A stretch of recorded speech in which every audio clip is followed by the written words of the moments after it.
Medieval towers, nearly 700 years old, pierce the sky of the Tuscan village of San Gimignano.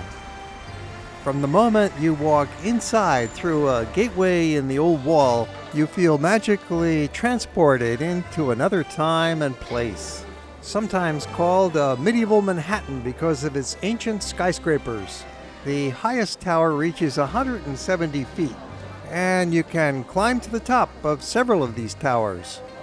From there, of course, you get a splendid view of the old town and the beautiful countryside around it. We'll take you on a walk through the main lanes and little side alleys. It doesn't take very long. The village is so small, it's just 700 meters from north to south and about 350 meters from east to west. So you could walk it from top to bottom in 20 minutes. And yet there are many wonderful things to see. This proud resident of town likes to come out and walk her dog, show off this pretty little terrier, and draws a crowd because this dog has got some charisma. So often when you're traveling and visiting these historic sites, it's the little surprises, the local touches that mean just as much or more than the history. Always fun to run into these little unexpected bonuses. The tall gateway is the Arch of Becci that was formerly an entrance to the old medieval town, but then the town grew a little bigger. They expanded the walls, and this arch became a passageway from the main lane into the central square, the Piazza della Cisterna. The name comes from the cistern or well that's in the middle of the piazza. There's a small 3-star hotel, Leon Bianco, right on the piazza, and highly rated, 4.5 stars out of 5 on TripAdvisor. That would be a very central place to stay. For 1,000 years, and still today, the piazza has been the main gathering place of town, and all around it are small lanes and alleys. There's some shops and restaurants, so it's very convenient. Like most visitors, you're probably not going to spend the night here, although if you did, it would be quite peaceful. But you can easily see the town in several hours. The two main squares are right in the center of town, Cisterna and Duomo, with little pedestrian lanes all around them. Piazza Duomo is connected to Cisterna by a little passage adjacent to an open loggia. The vast round archway of the Palazzo del Podesta on the east side of the piazza is a major landmark that still serves as a gathering place for the locals. A beautiful wide flight of 25 stone steps flows up to the graceful facade of the Duomo, which looks peacefully down on a square that has seen 1,000 years of incredible history. Next to the Duomo, you can enter the Palazzo Comunale and climb the steps of the great tower, the Torre Grosso, which is 54 meters high. Built in the 14th century, it's the tallest tower in town. Midway up the steps, you can look through the window for a preview of the big view you're about to get. The tower climb is a long and really challenging one up this series of stairs suspended within the lofty shell by beams running from wall to wall. But at the top, the view is superb. There are still 13 towers preserved in San Gimignano, which is really its main claim to fame.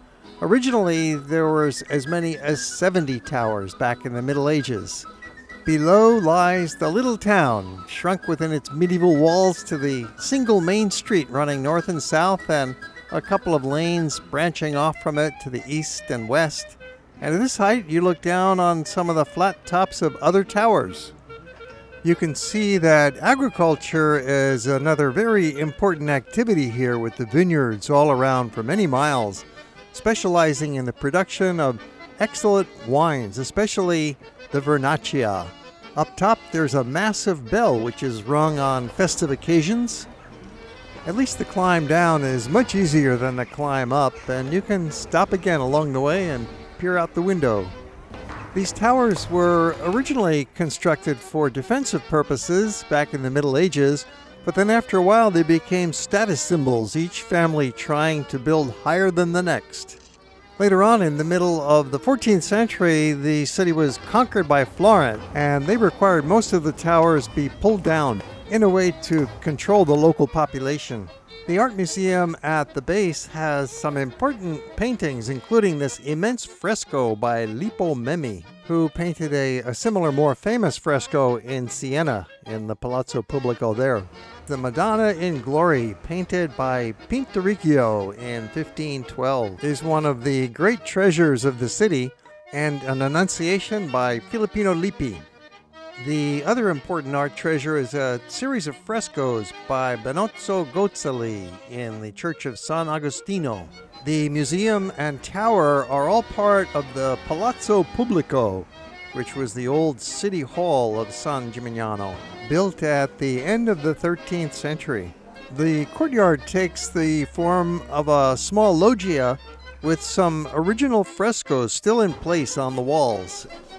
Your admission ticket includes climbing the tower and the museum, so be sure to catch both. Entrance to the museum and tower is right on Piazza Duomo, so it's very easy to find it.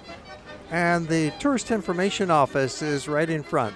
It is a most interesting piazza, modest in size and yet second largest in town, showing more than a dozen books or 100 photographs could tell of the extraordinary life of this medieval Italian city.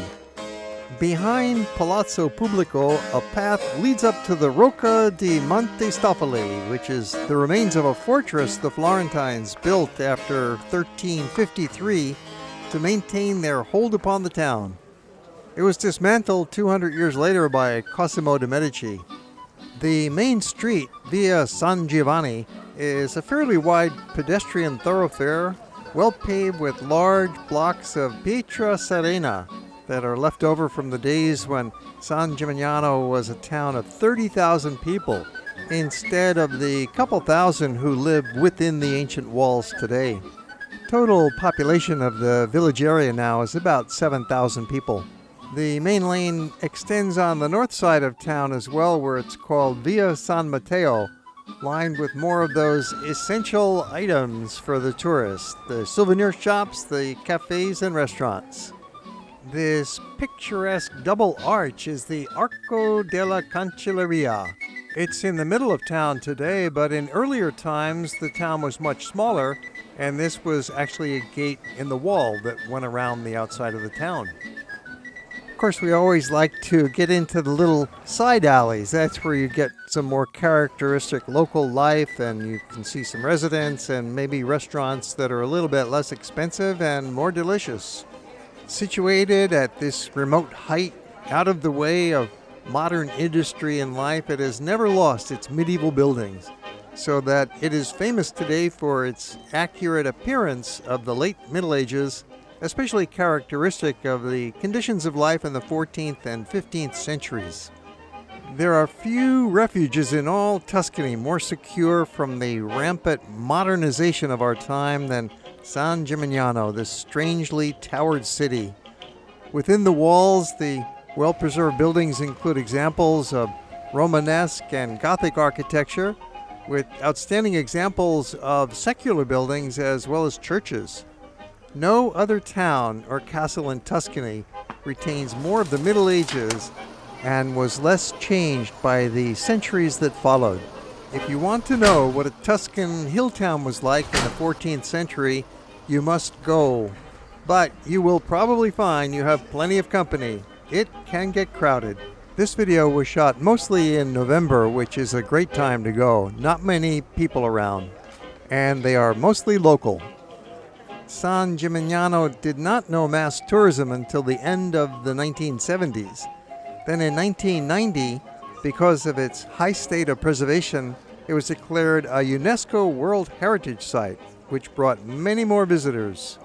Nowadays, it's estimated that more than 2.5 million people visit San Gimignano per year, which ranks it the fourth most visited place in Tuscany, behind number 1 Florence, then Siena, and Pisa.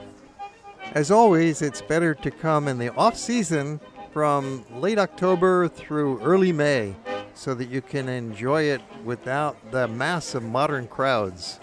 If you're coming here on a day trip, by public transit, which is a typical way tourists arrive, it's a little complicated. By now, you've seen how attractive this city is, and so it will be well worth your time to come and visit.